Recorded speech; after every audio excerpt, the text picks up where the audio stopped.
So hello again, everyone, and welcome. Again, I'm Judy with ADHD Coach Connect, and if you are audio, thankfully you're only hearing one of me right now instead of two. If you are online, you are also being able to see the screen as I am, so you can visualize some slides. If you can't make it through the whole thing, feel free to pick up the recording. I will have that out for all of you, access for 5 to 7 days, actually following today. So you'll have some time to do that. Additionally, if you have some questions, and I know you guys have all commented over there so that you can hear me so much better, which is great. So you know where that is. You can type in a question, and we'll certainly try to address that later on in the webinar. So let's get started.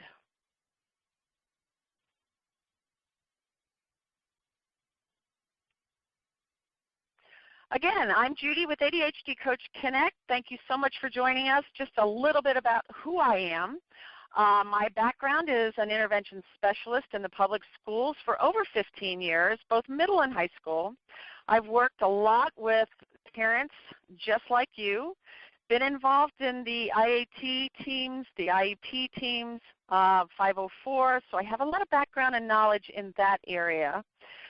And I have a master's degree in teaching and business administration. So with that being said, it's kind of the real world stuff for me right now that I was able to become a business owner. I'm fulfilling my passion of working more effectively with ADHD teens and you, the parent. And I have that background from kind of the school system side, so that provides some liaison help for my clients and parents as we move forward.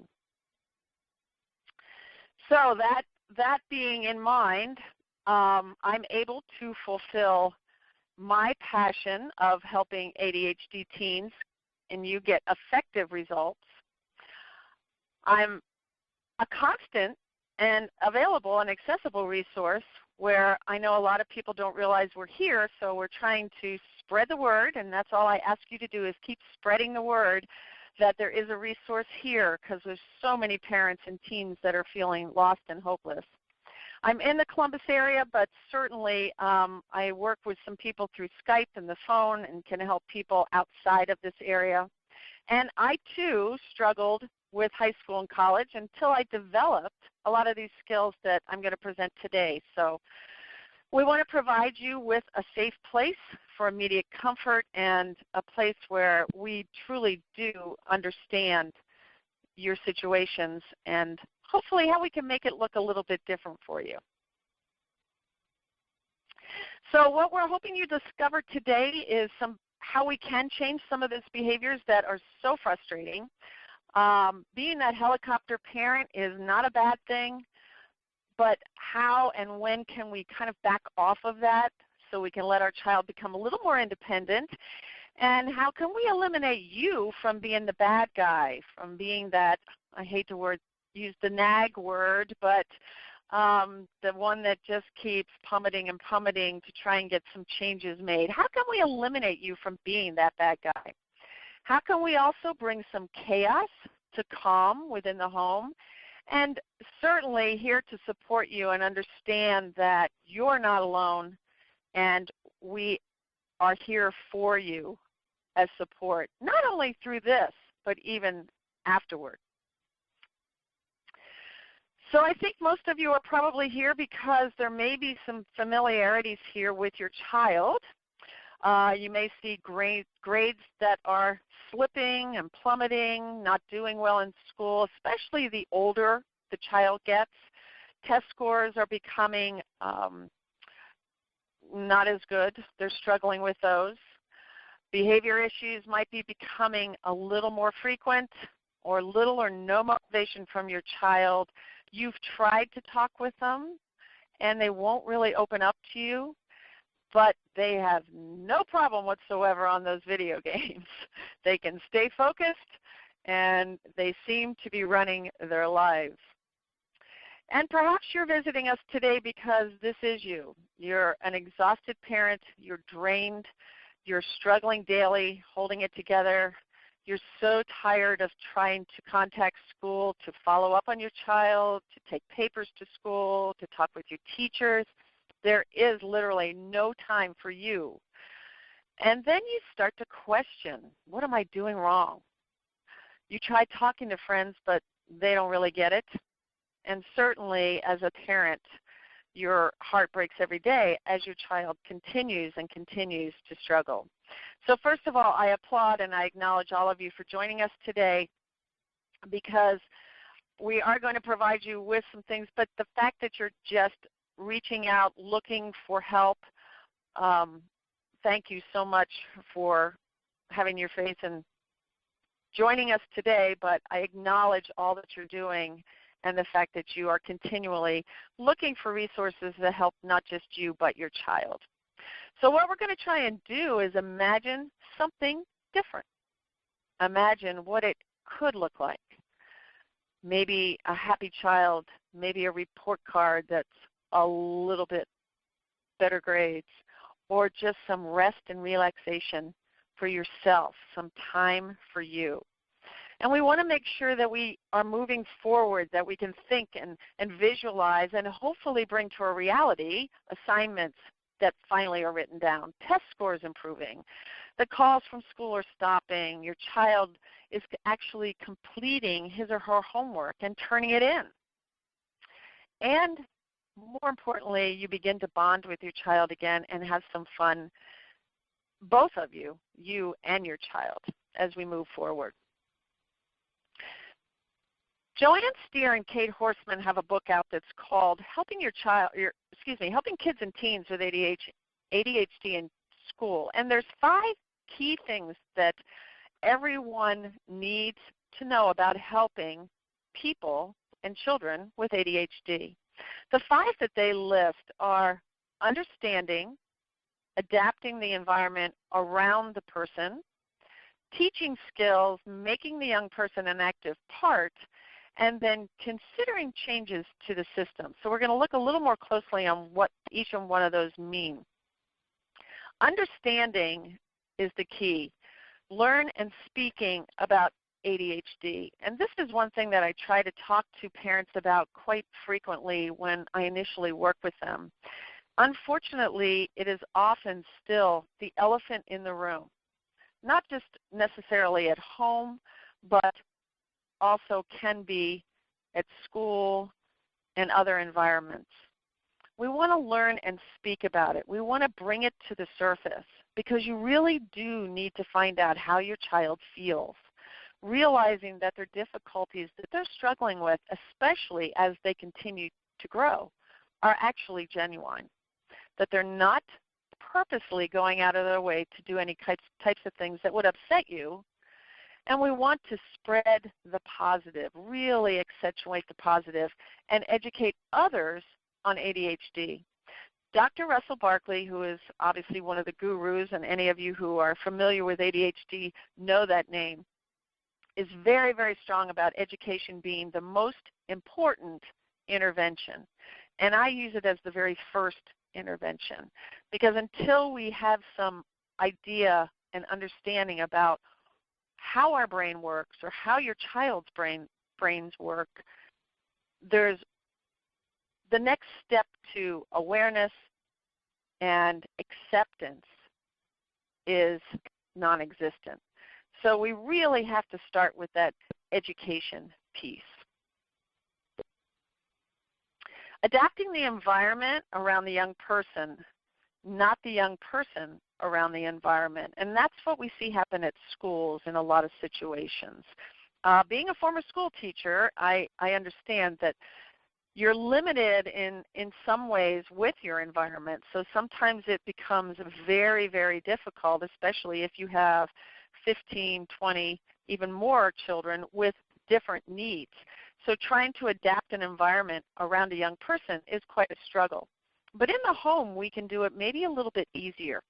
Routine, structure, absolutely vital. What do we know? What is the routine? What does your child know when they come home from school? What is the structure that you've put in place for them? Or are they just kind of off in their rooms, wherever, on the video games, on the computer? What is actually the structure that is in place? And do you have one? Secondly, part of that is surrounding your child with that support team. Who is that support team? Obviously, it's you. But who else is involved in that? Who else can be involved in that? It can be a mentor at the school. It can be a teacher at the school. It can be someone from the church. It can be a relative. It can be someone like myself who's an ADHD coach. We are all part of that support team, and the child needs to know who is involved in that. And all must be working together to do exactly that, support your child as they move forward. We want to make sure we break down chores in chunks, and usually we want to involve movement. So many ADHD children have learning styles that are visual and kinesthetic, and kinesthetic obviously is moving. So it may be little movement. I do a lot of things with children that involve active reading, where they're reading a certain small chunk and then writing some pieces from that. That movement helps the brain take it from the frontal cortex and start to store it in more of a long-term memory. So movement is very, very important. There's nothing wrong with a child studying with you and getting up and moving around while they're studying. We have children who may be tapping, and there's some research on autistic children. So much is involved in rhythm with inside of them. And so tapping may also be a form of movement and a form that actually helps them secure more knowledge or content of whatever they might be learning. Fidgets. Fidgets are a huge way to help with that. I've several kids that have just very, very small fidgets. It might be an eraser. It might be some kind of band of sorts. But something that they are fidgeting with, that's movement that helps that content move through the frontal cortex. Visual aids and reduced distractions. Visual aids can be a wonderful way, and we'll talk a little bit more about that a little more in the webinar. And most importantly, I feel most importantly, is the constant success, enjoyment, and positive feedback to a point where it may seem an overload. But many of the ADHD children who are struggling today are struggling from self-esteem and need that constant success. And as they get older and they've hit the walls and they've become frustrated, every little thing that they do right needs to be celebrated.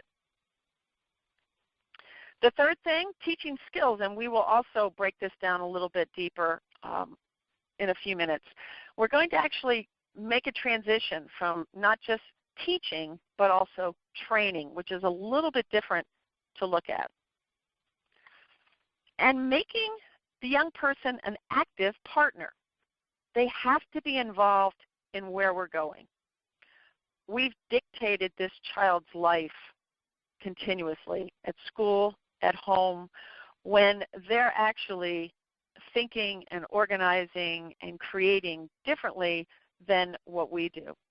And so we need to really bring that child into it. Speaking of it again, educating and understanding how my brain works, how I feel, the strengths, the struggles, in a very constructive way. You know, bring yourself into it. Here are some things I'm very, very good at, but here's some things that I struggle with, and invite help. So we can concentrate, but being very constructive and very positive. And getting them involved, because in wanting to change behaviors, it has to be meaningful, it has to be motivating. Even though we may have tried 3, 4, 5 different ways, there has to be a way and something meaningful that motivates that child. And sometimes it's a struggle to find them, I know. And lastly, just considering some changes to the system. If you have something that works, share it. Share it with your teachers. Share it with your child's teachers. If it works well in one class, have them share it with other classes. If we find something, an intervention specialist or a mentor, and they really connect with that child or find something that works, we need to share it. We need to work the system to fit your child as best that we can. Sometimes very, very difficult, I know, and sometimes we feel that we're just beating our heads against a wall. So let's look a little bit at the behaviors that maybe we're thinking our child has, and how on earth do we change these, and why is it so difficult to change these? First of all, we look at limited and unconscious beliefs. You have them, I have them. We all have them.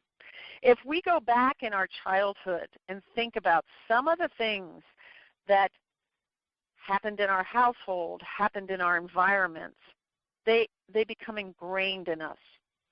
The way we think, the way we act, the way we begin to believe are unconscious beliefs, but totally ingrained from when we were children. So your child has these unconscious beliefs and truly struggles with making those changes because he or her truly believes that this is the way it is and the way it may always be. And if we couple that with our self-confidence that maybe has been beaten down from years of ignorance, and ignorance simply meaning unknowing, from other kids, other friends, even other adults, teachers, tiny little failures, but they continue to add up. And as your child has grown in a cognitive way, so maybe the ADHD didn't expose itself to a great extent as a younger child because as parents we're doing more for our children when they are young. But as they start to get older, as they move into 5th, 6th, 7th grade, the pressure mounts on their ability to use their executive functions. And that would be their organization skills, their planning, their scheduling, their working memory, taking that content and being able to funnel it back to their long-term memory. The pressure builds because there is more pressure put on us using every single day executive functions. So as we get older, it's expected in middle school for you to be able to organize, plan, schedule. Your children's cognitive growth may exceed the growth of the executive function. There lies the reason your child struggles. And at that time, when they start to become so much of a struggle, he has no idea what's happening to him. You know, before it was easy to do this. Now home or the teacher is requiring I do this, this, this, and this, and it is not capable of doing it. And you may not either. So the frustration mounts. He doesn't know how to express his emotions. He doesn't want to feel different. He doesn't want to be different, but he knows that something's just not right. The ODD in the child may fight back because he doesn't know. You know, you and I both know the unknown is so much more fearful than knowing what something is and being able to plan out how to reach it or how to attack it.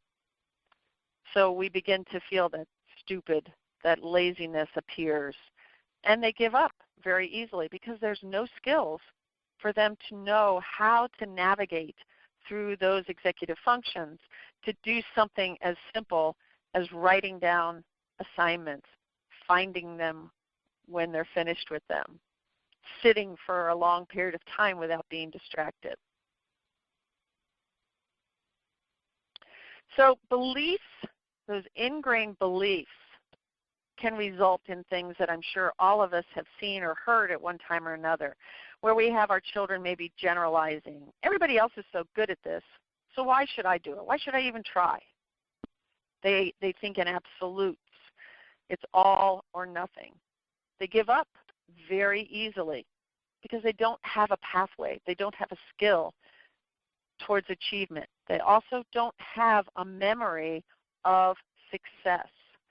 So if we have no memory of success and how good it felt and how I got there, we can't go forward. They assume, they project. Mom, Dad, it'll just take just a few minutes to play this one last video game, and you know that that turns into much, much longer than a few minutes. They jump to conclusions, and we hear the words should and always. Should and always identify immediately a limiting belief.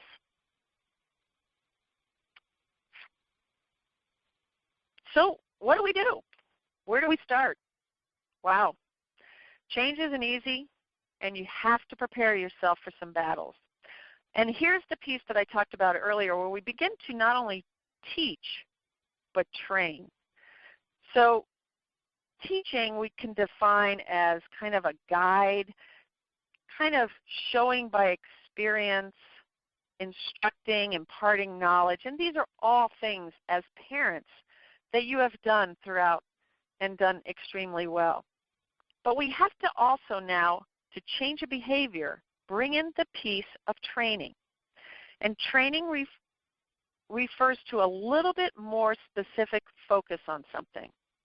We're trying to master a specific skill until we're able, or your child is able to execute it efficiently. It's usually very short term, and it usually comes with some kind of reward and or consequences. So we really, as parents, have to start training and teaching our children. So if we're looking to change a behavior, there's actually 3 questions we need to ask. 1, if we don't want that behavior, what do we want the child to do instead? Secondly, how can I provide some type of visual format to help him or her get there? And lastly, and probably most powerful, what will make it worth his or her while? And that is the tough one. So if we look at the first piece, what behavior do we want the child to do instead? Instead of coming across as, let's not do this, we need to not react to a behavior that we don't like, but we need to actually think responsively as to what behavior we're looking for. And often your child doesn't know what behavior you're looking for. Your child cannot visualize it. Your child cannot see it because perhaps, first of all, it may be a behavior your child has not exhibited. So they haven't seen what it feels like, what it looks like. So you have to set your expectations before. We have to model it. We have to let them know what is that specific behavior that we'd like to see. If we want them to sit there for 8 minutes without using their cell phone or without distraction, we need to model that. We need to set the environment as such and show them what it is. And then always, always, as small as it may be, to celebrate that victory. So in addition to that, if we want them to do something instead, again, I mentioned what is it you want to occur, modeling it. But another key piece is giving them a responsibility in it. In other words, including them in it. Is it possible? Can we talk? I'm exhausted when I come home too, Ethan. So you and I need to work together to set up a behavior that is going to be proactive. It's going to be a positive behavior for you and a positive behavior for me. Here's what I have in mind. Can we do this together? And when we are changing behaviors with the ADHD child, it is best to keep everything as minimum as possible. Often we look ahead and we say, we may have a consequence a week out. If you don't make your bed this week, you won't be going on the trip next week. If you don't complete your homework for 2 or 3 days, you realize that 6 weeks down the road, your grade is going to be a very poor grade. ADHD children don't think that far ahead. So what we have to do is take one behavior. Oh, there may be 4 or 5 behaviors we're not happy with that we would like to see changed, but we need to focus in just on one behavior. And we want to think, well, what can we do today to make that behavior better tomorrow? So our little baby steps.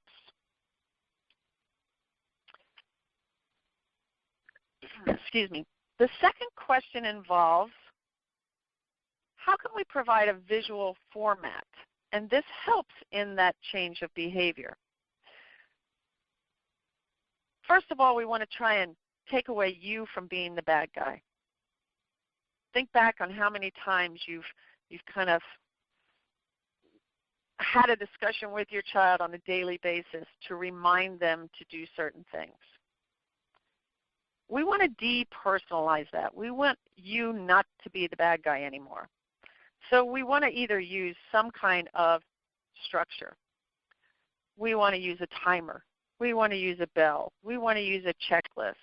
And I know many of you may have tried that, but sometimes we have to go a little bit deeper, and we have to limit the behavior that we want to change, and we have to make the reward on certain completions. So instead of saying, if you don't make your bed this entire week, you won't go on the trip next week, we start to look at it on a much smaller basis. If you make the bed tonight, you get your 15 minutes of video time. And then you can start to increase it. And then if 3 out of 5 times that week we do make the bed, we've earned points towards going on the long-term trip. But there needs to be a shorter period, and we gradually increase the expectations as your child and your child's brain becomes used to doing those. Again, including your child as part of the solution. And the really, really tough part is that third question. How do we make it worth his or her while? It has to be so powerful.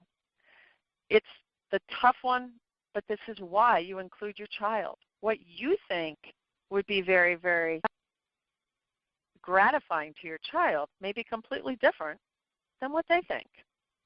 So obviously it has to be realistic. Our improvements have to be realistic. We can't ask for expectations that are off the charts. And honestly, if we look at things like 3 out of 5 times during the week, I always initially put in a piece or enough leeway, if you will, for your child to screw up, basically. Because we don't want to say, hey, 2 out of 2 times or you don't get this. They're learning a new change. They're learning a new skill. And we want to give them a little bit of leeway to trip up. Otherwise, they fall right back into that, why should I even try it? I can't do it mode. And again, the emphasis on no delayed gratification. For an ADHD child, there is no next week. There is no next month. If they're enjoying the moment, by God, everybody should be enjoying the moment. And if there's gratification and something for them, it has to be fairly immediate. Now, if you're looking at this next slide is going to look a little overwhelming. I'm going to break it down to you. The key pieces are what's in yellow. The cue, the reward, and the routine. And basically, these are 3 key pieces in changing a habit or changing a behavior. And as you get this, if you pick up the recording later with the slides, you can kind of zero in on this a little bit closer. But basically, our cue is, what are the things that are causing the urge for that behavior? In other words, what time of day is it? Who's around? Is brother, sister, whatever around? Are they trying to work with a younger sibling going in and out? Distractions. Is no one around? Are you not home during the afternoon when your child comes around? Is it after an emotional issue? What kind of cues do you see that actually can trigger the behavior? The second piece, obviously, is the reward. So kind of testing a theory, figuring out what reward is that child getting by the behavior they're doing now, and what reward could they get, remember, powerful, if they do something different. And the third piece is the routine. Is it the same routine?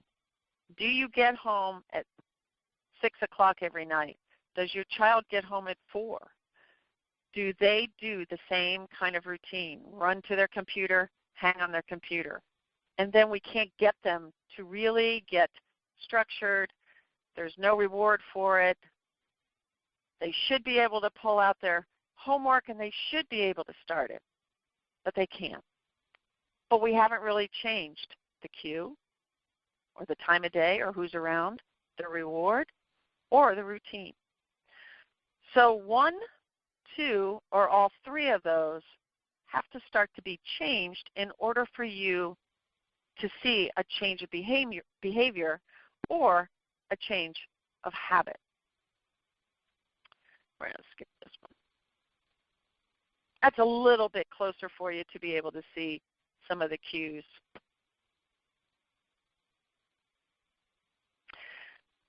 Having your child become self-sufficient is obviously something all parents want. We're the helicopter parent, but you're the helicopter parent for a reason. You know, you've been worrying nights about your child's future. They don't have the study skills they should, and when will they ever learn how? They might not be motivated right now. They're not comfortable in new surroundings, meeting new people. When they do work, they rush through everything just to get it done. And why, at the age they're at, can they not get themselves up and get to school on time? So you do become that helicopter parent. And are you doing too much? When do you know you're doing too much? What skills can your child do on his or her own? Do you know? Have we even found that out? There's 3 areas of life skills, and in talking and surveying so many parents like yourself, these 3 areas have been the areas that parents have really focused on. Self-awareness skills, self-care, and the skills of academics. So self-awareness would be knowing the thought process. And that's not necessarily knowing their learning style, but knowing their thought process. How do they think? Do they understand when they lose focus? Do they know what distracts them? Do they know when they get distracted? When is their strongest time of the day? In the morning, in the night? Do they know what they're very good at and what their interests are? Do they truly have an understanding of what their strengths are, but where they might need some help? And are they able to go get that help? And are they able to speak with others when there's a conflict that may arise? And obviously part of the self-awareness is also understanding the ADHD, as we talked about earlier in this webinar, and being able to realize they're not broken, they're not, quote, not normal. They are simply wired a little bit differently that requires some different steps to achieve whatever it is they want to achieve. Some of the self-care skills, especially for kids at junior, senior level in high school, if their goal and parents' goal is to go off to college, how much of this have they done for themselves? Have they washed? Have they cared for their clothes? Do they know how to manage money, checking accounts? Boy, those credit card companies love college kids. Do they get up on their own and get to school or work on time? And importantly, especially with teens, do they get themselves to bed at a reasonable time? One of the things that is so important with ADHD kids is obviously having that good foundation. And that foundation is diet, exercise, and sleep. Technology, right up until the moment they step into bed, keeps that brain going 100 miles an hour. So it's vitally important that the technology, the computers, the texting is cut off half an hour to an hour before bedtime, so the brain and that battery can start to wind down and they can truly get some valuable sleep time. And lastly, of course, academics, knowing how to study, how to take notes. Can they take notes and listen at the same time? Often ADHD kids cannot. So that needs to be built into accommodations on IEPs or 504s. Using school resources,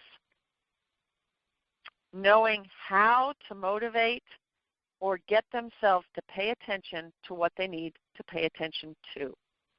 When do they start to lose focus? What can they put into place? Is there a strategy? And this is some of what I do. Is there a strategy for them to get themselves back on track?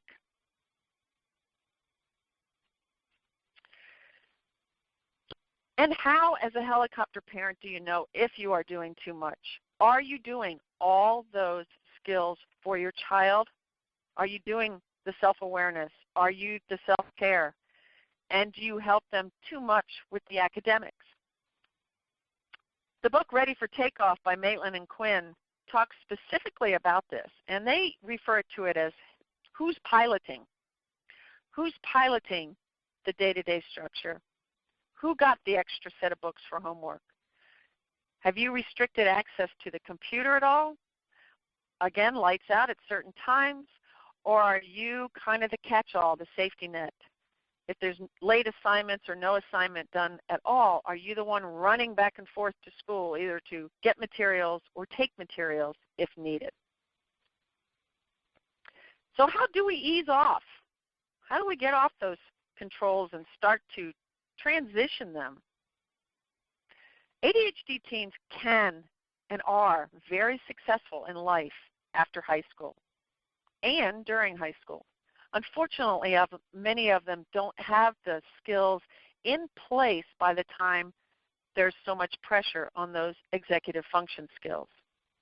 So what's key is your approach and your home structure or routine. Your child's readiness temperature. What can they do on their own and what can't they do on your own? I think you'd be surprised. And based on that, then you can develop that plan. So if we looked at a real life scenario, again, it's Wednesday morning, you're running around again, trying to ready yourself for work, and of course your child is still sleeping. You've gone in no less than 3 times to wake up your teenage daughter. My God, she's 16 years of age. She should be able to get herself up. Again, she misses the bus. You drive her to school, and you yourself are late to work again. So I'm sure all of you have situations that are similar in process, if not similar in content. So how have you handled these situations? Are you the pilot in this case, or are you the co-pilot? And if you are the pilot, if you're telling yourself, oh yeah, that's me, of course you are. It avoids conflict. Your child is struggling. You know that. You're a parent, and you know you're just trying to get through the day, and so are they. And if you let go of the controls, they will spiral downward. And of course, they're your children, so you love them and care about them. So when do you step in, and when do you let go? Great question. And honestly, there is no set cookie-cutter answer for that. As you well know, there's no operating manual for a parent. But remembering first and foremost that you're not the bad parent. Not only are you raising a teenager, which in itself is a challenge, but you're learning every day about living and them living with ADHD. Obviously, it's only in the last 5 years or so that more and more has come out about ADHD. Unfortunately, as we mentioned earlier, it's still the elephant in the room. But there's no set rule or path to follow. I just emphasize again how important it is to bring it to the surface, to educate, understand, and finally, some acceptance. So in starting off, though, and trying to figure out if you are too much of that helicopter parent, how do we start? Well, we really need to gauge where you are, and we need to gauge where your child is. So we kind of have to go in and make a tally sheet and gather data. I know it sounds very scientific, but that's actually what we need to do. So you can start with a very secret 2-week tally or journal in figuring out what skills your child or your teen does only on his or her own. What skills are they moving forward with that you would want to see in them that they are doing without your request? So over a 2-week period, take note of that. Also make note what kind of conversations between you two are you having. Are they very encouraging ones? Are they ones where you're planning together? Or are they the ones where you're constantly reminding? Note if you are nagging or discussing. And if you're providing solutions, or are you really requesting your child do something that they are incapable of doing right now because they just don't have the skills? They might want to get to B from A, but they don't know the steps. And we really have to model that for them and then celebrate every little baby step from A to B. There are no excuses, and that's why I used to tell my children in the classes, there is not an excuse for having an ADHD disability, but there are solutions. Yes, it may be tougher, and especially initially, and it's not something that's going to go away, but we can put in structure, routine, and skills to make it so much more positive. So if you've asked yourself those questions and maybe the answers aren't quite what you're hoping for, that's okay. Right now, on your little journal or tally, all you're doing is trying to discover who has the controls. Are you the pilot? Are you the co-pilot? So it won't be easy, but at least now you know where you are. So once again, we have an eye on the goal, remembering that if there is a behavior you want to instill or a skill of independence, a self-awareness, a academic skill, we need to do the baby steps. One at a time, pick the one that you feel is most important right now and put the structure into place. Change the cue, the reward, or the environment to get there. So let's summarize a little bit. We know how to find out who's at the controls. We know where we might want to go, and we have some guides on how to change those behaviors. And ready and steady yourself because it might be a bumpy ride. It depends how long the other behaviors have been in place, but it's still going to be a bumpy ride. Behavior change, you often see a behavior worsen before you see it get better. So if that's the case, you know you're on the right track. So we're going to journal what's happening now. We're going to envision a change, focus in on a behavior that we'd like to see different from today to just tomorrow, and put some alternatives and some changes into action. So what exactly would that look like?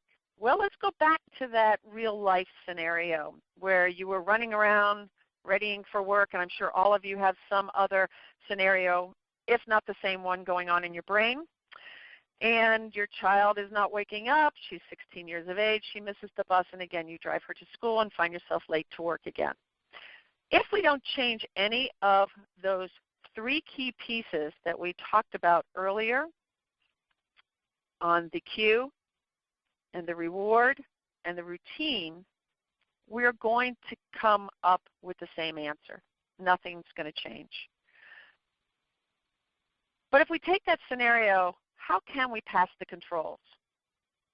First of all, we need to sit down, remember, involve our child. We need to make a plan together. You know, Ethan, we've been going through this, and the same thing has been happening. And you're not happy about it. There's tension every morning. You're late. I'm late. This is just not a good thing for both of us. Here's where we want to be, and this is what's getting in the way. So what can we change? What can we come up with? And it doesn't have to be all three of these, but what could we come up with to change the cue, the reward, or the routine? And talk about it and talk it through and make your child part of it. And then we're going to celebrate one change at a time and one step at a time. We are really at the end of our webinar today. If there's any questions, I didn't see any typed in, but if there's any questions you may have, I have a few things for you. I've invited you to be my guest and have set aside some reserved slots over the next week for a one-on-one conversation. And we can talk strictly. It's just no obligation. It's simply conversation where we can discuss more specifically a challenge or strategy that you may have yourself and would like to discuss with me. We've only scratched the surface, but I've tried to give you some guidelines into the three areas that would need to change if you're looking for a change in behavior, and a way to gauge some of the independent skills that you would love to see, and most parents want to see in their children for them to be successful down the road. So I think we can make these challenges look different and take you down that other path. Again, if you wish to apply to reserve one of the slots open, please do so. If you have this online, you can click into this. If you're only on audio, you may email me simply at judy@adhdcoachconnect.com, or you can go onto my website, www.adhdcoachconnect.com. There's actually a link below the home that says Chat with Judy, and that will come right into my email, and we can set up a time where you have 45 to 60 minutes of just conversation. But I have appreciated you joining me today. Thank you so much. I will be turning this off here shortly, and you will receive your email that if you need to access it, the recording, it will be available to all of you within the next 5 to 7 days. So thank you again for joining me. If you haven't been on my Facebook page, please do so. There's lots of strategies and resources and tips that I share with you every day on that. And have yourself a wonderful day. Thank you so much.